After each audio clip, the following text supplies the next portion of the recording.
Assalamualaikum warahmatullahi wabarakatuh. Innal hamdalillah nahmaduhu wa nasta'inuhu wa nastaghfiruh wa na'udzu billahi min syururi anfusina wa min sayyiati a'malina. May yahdihillahu fala mudhillalah wa may yudlil fala hadiyalah. Asyhadu an la ilaha illallah wa asyhadu anna Muhammadan abduhu wa rasuluh la nabiyya ba'dah. Allahumma salli wa sallim ala nabiyyina Muhammad sallallahu alaihi wasallam wa ala alihi wa sahbihi wa man sara ala nahjihi ila yaumiddin, amma ba'd. Ayol ikhwah, setelah kita membahas ihtisab yang lalu, sekarang kita akan membahas ihsan. Ihsan secara bahasa diddul isaah, lawan kata dari buruk.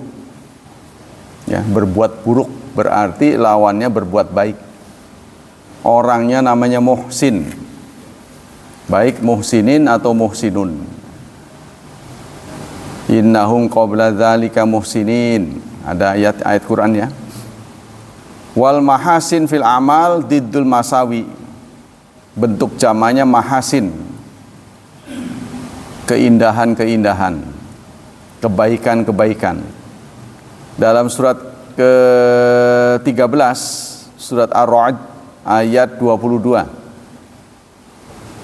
Ada penggalan ayat, A'udzu billahi minasy syaithanir rajim. Wa yadra'una bil hasanatis sayyi'ah, dan mereka merespon keburukan dengan kebaikan. Ayat fa'una bil kalam al hasan ma warada alaihim min syai'in ghairihim.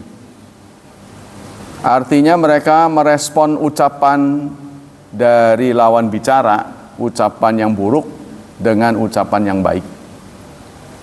Nah, itu pengertian ihsan secara bahasa. Kemudian secara istilah, yakhtalif ma'nal ihsan istilahan bi ikhtilafis siyaq alladzi yaridu fihi. Terjadi perbedaan pendapat apa sih yang dimaksud dengan ihsan. Ihsan itu sebenarnya kondisi terbaik yang dirasakan oleh seorang hamba. Kondisi terbaik. Terbaiknya berbeda pendapat. Ada yang mengartikan fa idza qtaranal bil iman wal islam kanal muradu bi isyara ila muraqabah wa husni ta'at. Kalau dibarengi dengan iman dan Islam, kata ihsan, ya pengertiannya iman secara keseluruhan, Islam secara keseluruhan. Ya, kalau dibarengi dengan iman dan Islam, maka ihsan itu artinya keseluruhan. Tapi kalau berdiri sendiri, ihsan itu adalah tingkatan tertinggi setelah Islam, iman dan Islam. Ya, jadi tingkat terendah itu Islam, naik iman, naik lagi ihsan. Orang yang beriman pasti Islam. Orang Islam belum tentu beriman, katanya. Di akhir surat Al-Baqarah kan ada qalu amanna, qalatil a'rabu amanna. Orang-orang Arab berkata kami beriman. Tapi Allah membantah, qul, katakan lam tu'minu. Kalian belum beriman, walakin qulu aslamna. Namun katakanlah kami telah Islam. Jadi orang Islam belum tentu beriman, orang beriman adalah Islam. Nah, kalau naik lagi ihsan, orang ihsan berarti beriman sekaligus Islam, karena dia tingkat tertinggi. Ya, jadi ihsan itu adalah posisi level tertinggi yang dimiliki oleh kita. Nah, dalam memberi pengertian tertinggi ini beda-beda. Ada yang mengatakan dalam hadis ketika Rasulullah menjelaskan, ya, Jibril datang bertanya, mal ihsan, ihsan itu apa? Jibril bertanya kepada Nabi Muhammad sallallahu alaihi wasallam. Beliau menjawab, al-ihsanu, ihsan adalah an ta'budallah, Anda beribadah pada Allah ka'annaka tarahu, seakan-akan Anda melihatnya. Jadi kita ibadah seakan-akan kita diperhatikan. Ya, kalau kita kondisi diperhatikan, pasti kita akan berbuat terbaik. Fa illam takun tarahu, kalau Anda tidak bisa melihatnya, fa innahu yaraka, maka dia melihatmu. Ya, kalau dalam sebuah ilustrasi begini. Kerja kita di pabrik beda enggak antara diawasi dengan tidak diawasi. Contohnya big boss datang, hadir, ya, kunjungan. Nah, kita kerja diperhatiin sama dia tuh. Bandingkan dengan jika kita kerja, bos nggak ada. Contohnya begitu. Ya, tentu kita akan berusaha memperlihatkan kerja yang terbaik di depannya. Nah, itulah ihsan. Ibadahnya terbaik. Jadi kalau kita ibadah seakan-akan Allah mengawasi kita, pasti kita berbuat yang terbaik gitu untuk Allah. Nah, itu ihsan. Ma huwa hasan, amma idza warada ihsan mutlaqan fa innal muradi fi'lul ma huwa hasan. Tapi kalau ihsan itu berdiri sendiri, ya, jadi Islam, iman, Islam, ya, ihsan, iman, Islam. Kalau bergandengan itu sama artinya. Tuh, tapi kalau berdiri sendiri, ihsan itulah keindahan. Ya, kalau dalam bahasa kita itu akidah, syariah dan akhlak. Berakhlak sesuai dengan adab-adabnya. Ma yakunu muta'alaqul madha. Jadi orang akan memujinya. Ada yang mengatakan ihsan itu harus memenuhi 3 hal. Pertama, kaunu syai' mula iman litab'i, ya, sesuai dengan tabiat, yang sesuai dengan tabiat, sesuai dengan ya alamiah lah, natural. Yang kedua, kaunu syai' sifata kamal, mengandung arti kesempurnaan. Yang ketiga, kaunu syai' muta'alaqul madha, kalau dilakukan orang akan memujinya. Pokoknya puncak keindahan lah gitu. Ya, kalau kita susah ngebayangin, pokoknya yang terbaik, dipenuhi semua syarat, dipenuhi semua ketentuan-ketentuannya, itulah ihsan. Wa qala Munawi ihsan adz-dzahiruhu zahirun yuqimu iman batinun. Ihsan itu adalah zahir, Islam zahir, terus keimanan batin, kemudian ditampakkan dalam bentuk ihsan. Ihsan, ya. Jadi dalamnya itu iman, luarnya Islam, terus dilihat oleh orang indah. Hakikatul ihsan, hakikat Islam. Fassaran Nabiyyu bil ihsan hina sa'alu Jibril salawatullah wa salamu alaihi qala huwa an ta'budallah. Kalau definisi dari Rasulullah sendiri adalah Anda beribadah kepada Allah seakan-akan Anda melihatnya. Ya, jadi kalau kita melakukan suatu perbuatan disaksikan oleh orang yang lebih tinggi, kan kita ini salah tingkah, ya. Kita akan berbuat terbaik. Ya seperti Anda lah. Katakanlah, saya sering mengatakan kalau di tempat ini hadir wali kota, pasti duduk Pak Syafi'i aja berubah. Percaya nggak? Dirapi-rapiin lah, jangan terkesan ya gitulah pokoknya. Itu sudah manusiawi begitu. Manusiawi. Apalagi kalau kita yakin Allah itu hadir, pasti kita tidak akan membiarkan kita terlihat tidak baik. Itu ihsan. Kemudian Allah juga menyuruh kita ihsan dalam surat 16 ayat 90. Surat 16 An-Nahl ayat 90. Innallaha ya'muru bil adli wal ihsan. Allah menyuruh dengan adil dan ihsan. Ya, sepertinya adil ini adalah syariat, ihsan itu akhlak. Jadi syariat, akhlak. Contohnya kita berjual beli. Secara syariat, berjual beli itu dasarnya adalah saling ridho.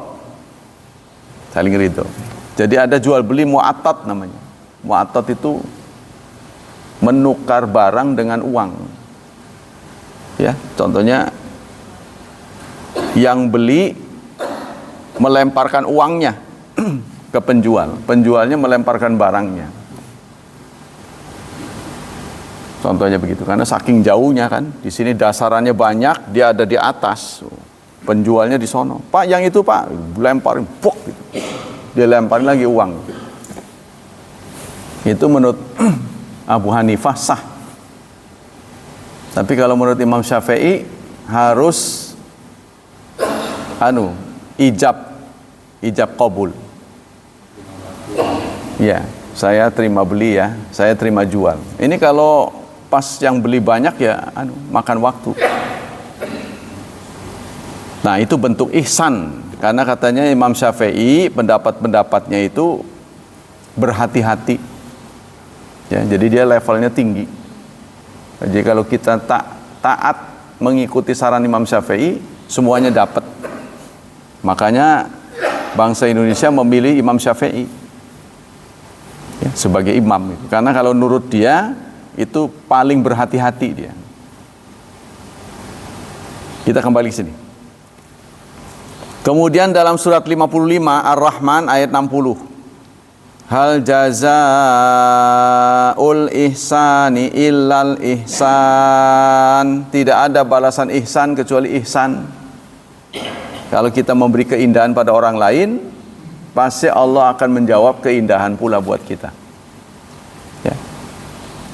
Wa qala Fairuzabadi al-ihsan yuqalu ala wajhain ahaduma al-in'am. Ini panjang sekali ya. Panjang, saya singkat-singkat aja nih, kalau enggak terlalu panjang.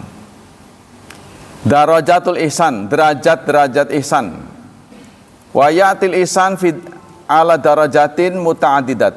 Derajatnya beda-beda. Termasuk tergantung pemahaman seseorang. Yang disebut indah itu seperti apa? Ya kan? Kan orang tuh penafsirannya beda-beda. Sing bagus ke mengkenen. Ora lah mengkenen apa sih? Penafsiran orang beda-beda. Karena itu kalau kita lomba pasti beda-beda karyanya. Ada yang begini, ada dari sisi ini, ada dari sisi itu. Nggak bisa sama. Maka nafi janibillah mimma fasaron nabi qauli al-hadits al-ihsan an ta'budallah. Yang paling benar adalah tentu penafsiran Nabi, Anda beribadah seakan-akan Allah mengawasi Anda. Nah, sikap seakan-akan Allah mengawasi kita ini kan beda-beda ditunjukkannya. Wa tatiba dzalika maratibin ukhra lil ihsan sawaun fil qasdi wan niyat awil fi'li wal ihsanu fin niyat yu'addu amran muhiman. Ihsan itu dimulai dengan niat katanya. Amal ihsan fil fi'li ay fi muamalah mal khalqi fayakunu fiha zada al wajib syar'an. Kalau dalam perbuatan lebih dari sekedar wajib ihsan itu. Bukan wajibnya doang, seperti sholat Jumat, wajibnya kan imam datang, kita dengerin khutbah lalu ikut salat. Nah, karena kita ihsan datang sebelumnya, ya, seperti yang dianjurkan dalam hadis-hadis. Mal khalqi fayakunu fiha zada al wajib, lebih dari wajib, fayadkhulu fi jamil aqwal af'al, semua perbuatan, semua ucapan, ma'a sa'iri asnamil khalaik illa ma haram ihsan ilai bihukmi syar'i, kecuali yang dilarang. Contoh-contoh ihsan sekarang. Wa mid'atna maratabil ihsan ma warada fi sahihain. Ya, dalam hadis kasusnya bagaimana? Anam ro'atan, ada seorang wanita bagian pelacur. Ada wanita pelacur, ra'aita kalban yalhath, dia melihat seekor anjing melet-melet, menjulurkan lidahnya, minal atsyi, karena haus. Ya'kulus sara, dia ngorek-ngorek tanah mencari air. Fanaza'at khuffaha, lalu dia melepas sepatunya, wa adlathu fi bi'rin, lalu dia pakai untuk menadai air, nyibuk air, ya, di sumur katanya. Wa naza'at fa saqathu, lalu anjing itu diberinya minum. Fa ghafarallahu laha, Allah mengampuninya. Padahal ini dicontohkannya anjing, ya, binatang yang kurang mendapat tempat dalam ajaran Islam. Dicontohkannya anjing. Tapi karena anjing ini juga makhluk Allah, nah, apalagi bukan anjing, apalagi orang gitu ya. Jadi Rasulullah menyatakan Allah pun mengampuni dosa perempuan itu. Wa fil hadis syarif, dalam hadis, innallaha katabal ihsan ala kulli syai', segala sesuatu Allah catat ada ihsan, level tertinggi. Fa idza qataltum fa ahsinul qitlah, jika kalian membunuh sekalipun maka berbuat ihsanlah, ya, bunuhlah secara ihsan. Bagaimana maksudnya? Jangan sampai dilama-lamain, disiksa, ya. Jadi dalam sejarah Islam tidak pernah tercatat orang Islam itu menyayat mayat. Kalau sudah bunuh ya sudah, nggak pernah dikendo-kendoin, pokoknya disiksa gitu, nggak pernah terjadi. Seperti yang terjadi pada Sayyidina Hamzah radhiyallahu anhu, ya, beliau dimutilasi, terus diambil jejeronnya, jantungnya diambil. Itu tidak pernah dilakukan oleh orang Islam dalam sejarah. Fa idza dzabhtum fa asinu dzibha, maka jika kamu menyembelih, berbuat ihsanlah penyembelihan itu. Dengan apa? Menajamkan pisaunya, goloknya ditajamin. Jadi jangan sama klekek lama, hidup lagi, karena nggak tajam.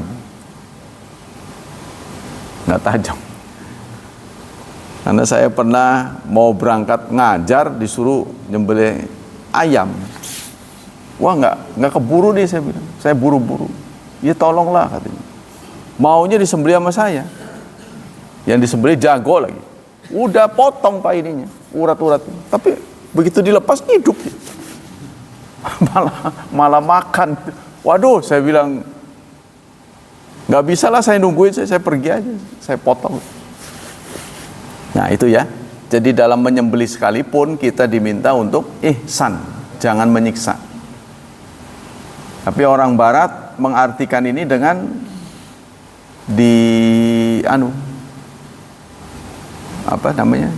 dibius ya terlebih dahulu. Kalau orang Islam kan nggak kenal bius.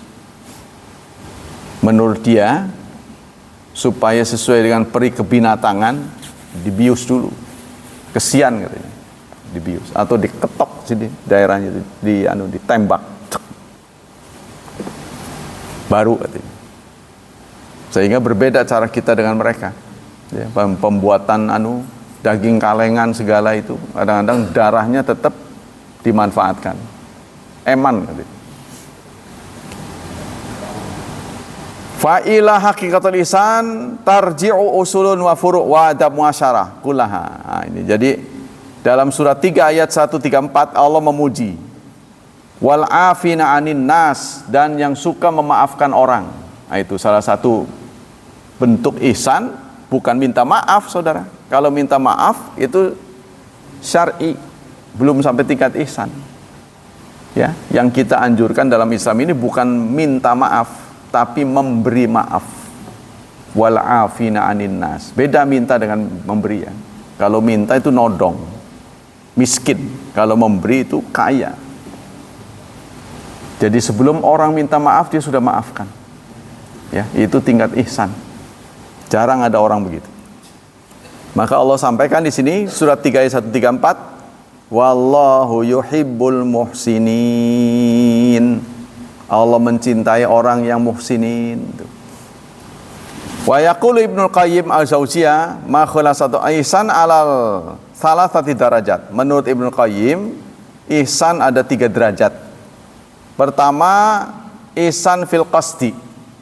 Niatnya bagus. Pelaksanaannya belum tentu bagus. Ya. Ilman fi ibramihi azman wa taswiyati halan. Jadi niatnya bagus, ya kan? Yang kedua, ihsan fil ahwal. Ihsan dalam sikapnya, mengeksekusinya. Jadi niat bagus, belum tentu eksekusinya bagus. Antura'iyaha gairahu watas taruha tatarufan. Menghindari tataruf. Ya, jadi kita dalam berbuat, niatnya baik, menghindari tataruf. Tataruf itu ekstrim. Ya, merusak. Derajat yang ketiga, al-ihsan fil waqti. Tadi derajat pertama, bagus niatnya. Ya kan? Bagus, niatnya udah bagus. Yang kedua, bagus pelaksanaannya. Udah bagus pelaksanaannya. Yang ketiga, bagus momennya tepat. Tuh, kata di sini, darajat salisa ihsan fil waqti.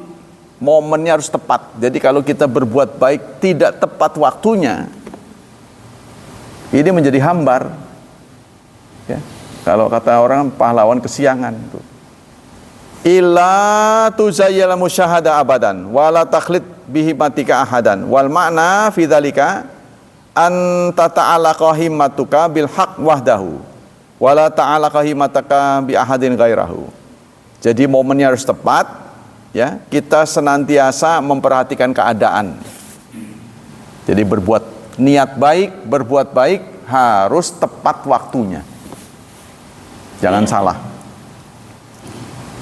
Kemudian al-qayyimatu tarbawiyat fil ihsan. Ihsan juga ada pada pendidikan. Nah, ini yang penting. Indah dalam mendidik. Nah, ini yang belum bisa saya jalankan. Ya. Al-tarbawiyah al-wa'iyah na'khudhu min qauli ta'ala, berdasarkan firman Allah dalam surat 2 ayat 195. Wa ahsinu, berbuat ihsanlah kalian, innallaha yuhibbul muhsinin, karena Allah menyukai orang-orang yang berbuat indah, berbuat ihsan. Nah, dalam menafsirkan ihsan ini beda-beda. Pendidikan yang terbaik itu gimana sih? Nah, itu penafsiran beda-beda. Ya. Wal ihsanu fi suratil ulya sifatu rabbil alamin li'anal isa'a tantaju anil jahli wal ajzi wal qusur. Karena kebanyakan orang tidak ihsan, orang tidak berbuat baik, itu berasal dari kebodohan. Nah, penyebabnya katanya, ya, kurang wawasan. Ya, bukan sekedar kurang wawasan, kadang-kadang kurang modal juga. Wawasannya luas, modal nggak ada, ya susah. Modal ada, wawasan nggak ada, sama. Ya, maksudnya orang kaya tapi bodoh, orang pinter tapi miskin, itu nggak selesai dua-duanya. Kaya tapi miskin, nggak punya modal. Jadi dia tahu harusnya begini-begini, nggak bisa karena nggak kebeli. Ada lagi yang kaya tapi bodoh. Jadi dia pakai hartanya untuk senang-senang, bukan untuk masa depan. Ya, banyak sudah. Anak-anak orang kaya, anak pejabat tidak memanfaatkan ayahnya saat dia lagi makmur, dia sekolah setinggi-tingginya, mestinya begitu. Tapi banyak yang menghabiskan waktu untuk senang-senang. Ya, akhirnya dia jatuh. Allah menyuruh kita memperhatikan contohnya dalam surat 67 ayat 3 dan 4 tentang keindahan. Ma tara fi khalqir rahmani min tafawut, surat Al-Mulk, ya, Tabarak. Lihatlah langit dalam-dalam. Apakah kamu lihat ada ketidakseimbangan? Lihatlah langit, begitu teratur. Ya. adanya ekosistem yang dibangun di dunia ini. Perhatikan tuh baik-baik. Semua kehidupan hewani, ya, nabati, semua berjalan dengan teratur. Sumarji'il basar, kemudian kembali kau lihat karratain 2 kali. Yang qalib ilaikal basar khasian, maka matamu akan lelah. Tidak ada yang timpang, ya, buatan Allah. Wallahu subhanahu wa ta'ala indama nasyara abna adam fauqal thara wa nato bihadari salatu hayat kalafahum kayakunu rabbaniyin an yuhsilna amal. Ya, ini semua contoh-contoh. Singkatnya, Allah innallaha katabal ihsan ala kulli syai. Segala sesuatu ada keindahan. Nah, dalam menafsirkan keindahan itulah beda-beda. Ya. Contohnya kita dalam rumah tangga, ya. Laki-laki menafsirkan keindahan berbeda dengan perempuan menafsirkan keindahan. Contohnya, kadang-kadang indahnya yang dilakukan oleh istri ditafsirkan buruk oleh kita. Kita memandangnya buruk karena tidak ada nego. Jadi harus ada kesepakatan-kesepakatan. Nah, itu dulu ya. Ini banyak sekali nih cerita ihsan. Kita sudahi aja. Beralih ke Riyadhus Shalihin. Kalau Riyadhus Shalihin praktek sehari-hari. Hadis ke 1188. Jadi hadis-hadis yang saya sampaikan kepada Anda berasal dari kitab Riyadhus Shalihin. Kalau kira-kira satu paket, saya sampaikan satu aja. Jadi kadang-kadang terkesannya lompat. Ya, kalau berurutan itu ceritanya itu aja, cuma beda perawi. Nah, itu kan. Sebab ini adalah disampaikan oleh pakar-pakar. Jadi satu paket satu. Kali ini dari Abi Hurairah, hadis ke 1188. Walaupun masih tentang sholat malam, tapi ini suasananya berbeda. Dari Abi Hurairah, dia berkata, qala Rasulullah sallallahu alaihi wasallam. Rasulullah bersabda, idza qama ahadukum minal lail, jika salah seorang di antara kalian qiyam, bangun di waktu malam, fasta'jamal Qur'ana ala lisani, maka Quran, ya, lisannya berat membaca Quran. Ya, jadi bacaan Qurannya tidak jelas. Falam yadri ma yaqul falyattaji', maka hendaklah dia tidur.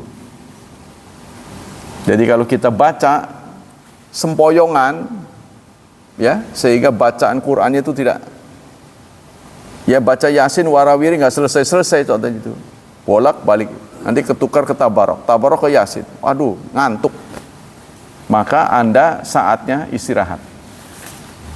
Jadi Allah tidak ingin, ya, menyaksikan kita dalam keadaan tidak fit. Maksudnya begitu. Apa kandungan hadis ini? Kandungan hadis ini ada 3. Pertama, ahmiyatut taisir wa takhfif fil ibadah. Pentingnya mudah dan ringan dalam ibadah. Waradal isyara fil hadis ila ahmiyatit taisir wa takhfif wal ibti'ad anil masyaqqa wal haraj. Hadis ini memberi isyarat pada kita pentingnya kita menjaga diri kita. Jadi pada diri kita ini ada hak. Ya, kalau tubuh kita lelah, sudah ibadahnya dikurangi. Jangan memaksakan diri. Jangan memforsir diri mengatasnamakan ibadah kemudian berakhir dengan sakit. Gara-gara sunnah, ya. Gara-gara ibadah sunnah yang berlebihan, kita kemudian sakit.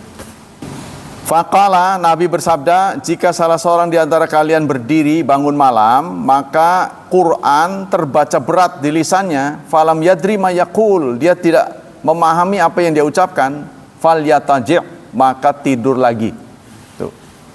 Wa dzalika min zahiri taisir islami fi adal ibadat. Ini merupakan isyarat dari Rasulullah kemudahan dalam ibadah. Jangan memforsir. Ya, sehingga kita tidak terima ada orang yang mengatakan kalau mau dekat dengan Allah, sholatnya ribuan. Memang bisa seenaknya gitu? Orang sholat 1000, 2000, ngarang aja itu. Kalau kita cuma dibatasi paling banyak 13 rakaat, paling banyak. Walaupun kita bisa lebih dari itu. Dibatasi Rasulullah. Kenapa? Supaya kita tidak memforsir diri. Ya. Kenapa tidak boleh memforsir diri? Khawatir apa yang Anda lakukan tidak awet. Maksudnya kumat-kumatan doang. Ya, lagi kumat 25 rakaat. Kumat lagi 100. Nanti kumat sama sekali enggak. Allah enggak mau begitu. Jadi yang awet, merata. Kalau Anda sudah bisa tetapkan tiga continue, itu lebih baik daripada banyak tapi kumat-kumatan. Ya, pernah ditanya Rasulullah, ayyul a'mal afdal ya Rasulullah, amal apa yang terbaik? Adwamuha, yang rutin. Anda kalau sudah kuat, ukuran orang beda-beda. Ada yang kuat berdiri lama, ada yang kalau malam katanya sunnahnya rakaat sedikit, bacaan lama. Sunnahnya begitu. Kalau kita dihadapkan pada pilihan, bacaan pendek rakaat banyak atau bacaan banyak rakaat sedikit, durasinya harus sama. Contohnya kita memilih waktu 1 jam. Ini saya pakai rakaat sedikit, bacaan lama, atau rakaat yang banyak, bacaan dikit. Saran dari ulama, kalau malam bagusnya bacaan lama katanya. Kalau milih. Tapi kalau siang bagusnya bacaan dikit, rakaat yang banyak. Tapi tetap sunahnya 2-2 ya. Nah, Anda tidak usah kesulitan, berbagai cara bisa kita lakukan dengan baca Quran. Bisa di depannya tuh ada fasilitas tuh. Sekarang udah ada bangkunya tuh. Anunya, tempat berdiri begini. Bisa. Ya, Anda baca begini bisa. Tuh, macam-macam. Ya, lebih afdolnya mah hafal. Tapi kalau nggak hafal, pakai baca begini. Terus, jadi Quran itu kita baca berkeliling, muter, terus habis balik lagi, seumur hidup. Itulah bentuk loyalitas kita terhadap kitab suci. Sebab nanti kita akan ditanya, Anda beriman pada Quran? Yang dibaca apa aja? Udah saya Yasin seminggu sekali, murah. Jadi dalam menafsirkan memudahkan ini bagaimana? Itu tafsir orang berbeda-beda ya. Singkatnya, Islam itu agama yang mudah, tapi jangan digampang-gampangin gitu. Jangan menggampangkan, gampang tapi jangan menggampangkan. Wa dzalika mimma tamayyazat syariat Islamiyah. Anda lihatlah dalam berbagai praktek Islam itu agama yang paling simpel. Tapi kita kadang-kadang simpel itu enggak kuat, terlalu pendek gitu, Pak. Contohnya sholat jenazah, ya, sudah salam ya udah bawa ke kuburan, tapi orang masih berhenti tahlil. Nah, merepotkan diri sendiri sebenarnya. Kurang puas rasanya, semet doang, kayak kucing katanya. Anggapannya begitu. Kok Anda tahu bahwa itu lebih bermakna buat jenazah itu dari mana tahunya? Memang bisa ditanya. Nah, satu-satunya kok Anda tahu dari wahyu gitu. Kan wahyu yang memberitahu. Ya, jadi paket untuk jenazah ini dipercepat. Sehingga tidak ada surat. Setelah baca Fatihah kan nggak ada baca surat kan? Sunnahnya sholawat. Takbir kedua selawat pada Nabi, yang ketiga doa. Nah, doa itu diperpanjang di situ.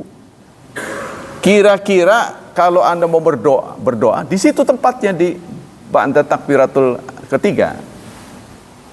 Nanti setelah itu tidak ada doa lagi, jadi tidak ada assalamualaikum warahmatullahi wabarakatuh, doa lagi tidak ada, tempatnya di situ. Tumpahkan di situ. Ya, tapi orang salah mengerti. Di banyak tempat saya kalau ngeritik orang diem, itu satu bukti mereka nggak punya dalil.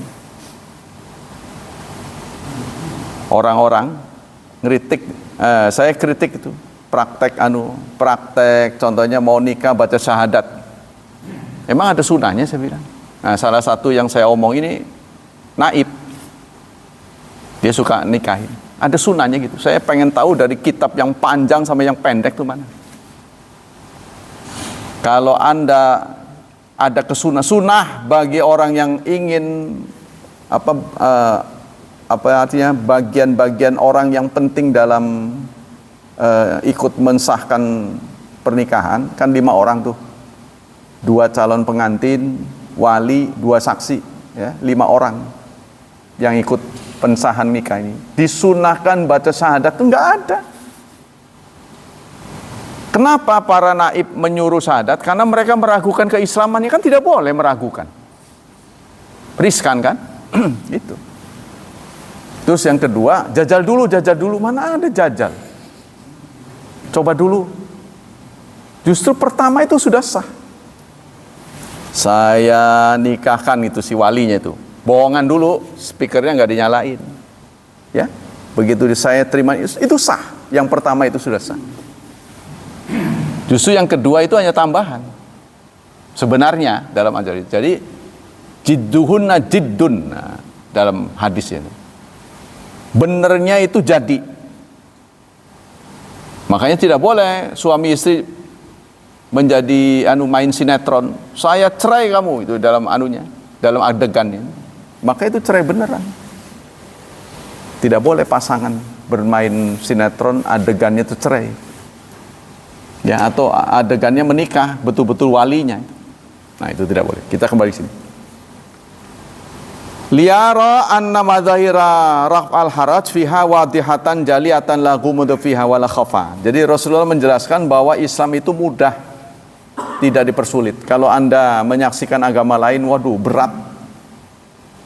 Ya, seperti adik saya adalah kakak beradik yang paling kaya. Kemarin juga dia datang istrinya. Ditanya berapa dia bikin bong. Bong itu apa? Nisan kuburan. Itu menghabiskan 20 juta. Ketika ditanya, kenapa kau membangun semahal itu? Ya, karena uangnya dari dia.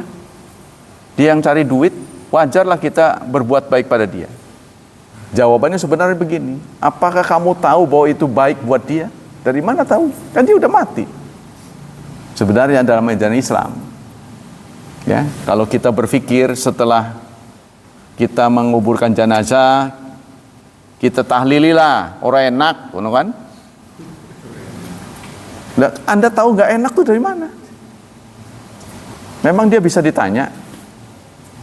Ya seperti itu yang saya bilang mencabut ventilator itu yang ke sini supaya dia nggak menderita, itu kan cabut.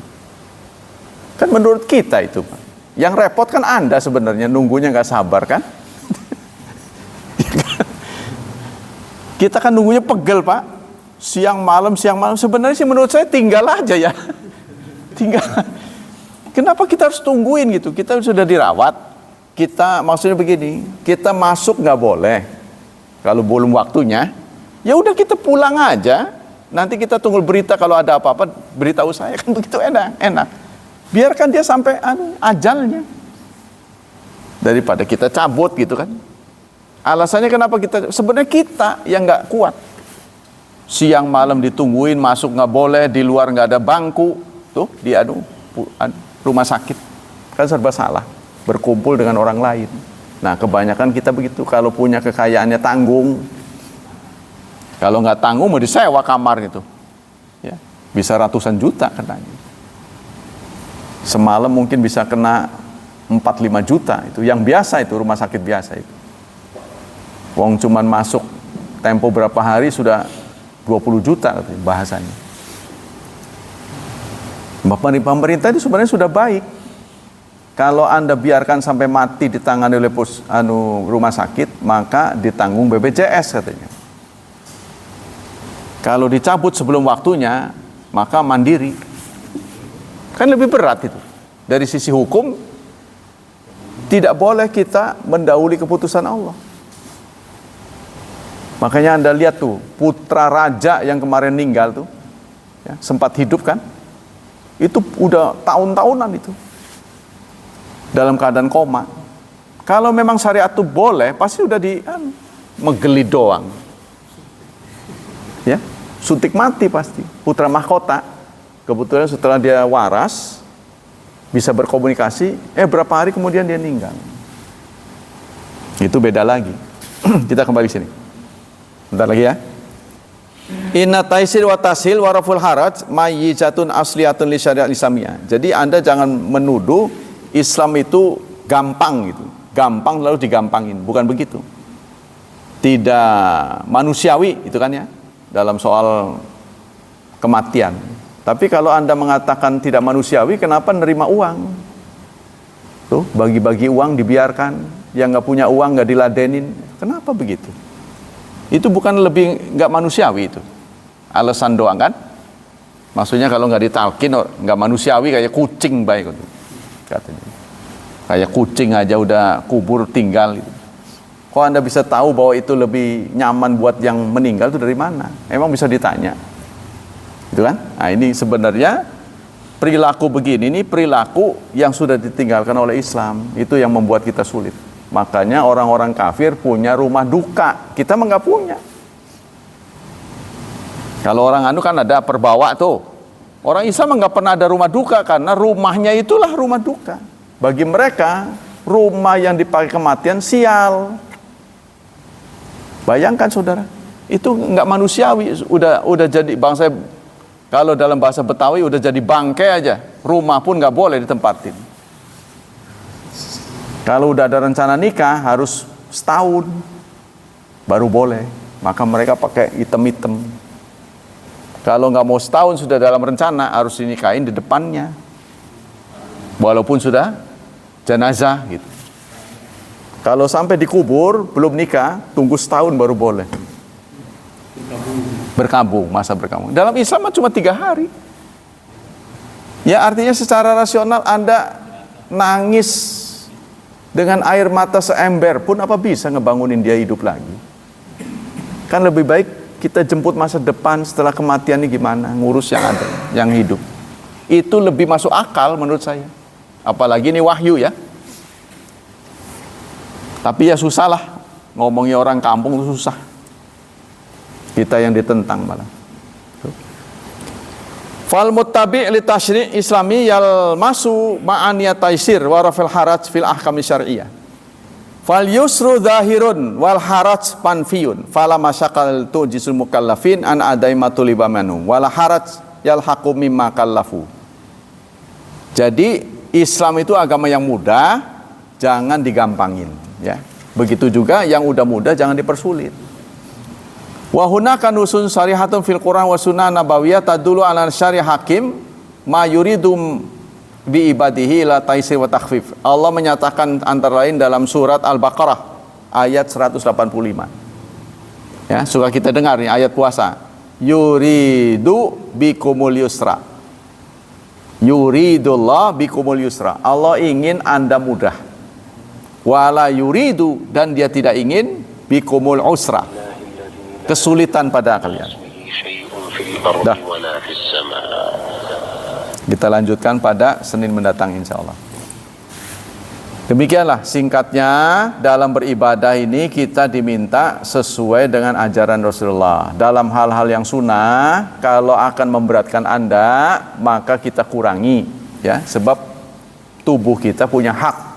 Jangan memforsir diri, nanti kalau jatuh sakit ngebahasainnya syariat tuh. Wah, ini gara-gara syariat, saya ngerjain sunnah, Anda sakit. Itu tidak boleh. Ya, Anda kalau kuat silakan, kalau nggak kuat paling tidak yang wajib kerjain. Semoga Allah Subhanahu wa taala melimpahkan pahala yang berlipat ganda buat kita.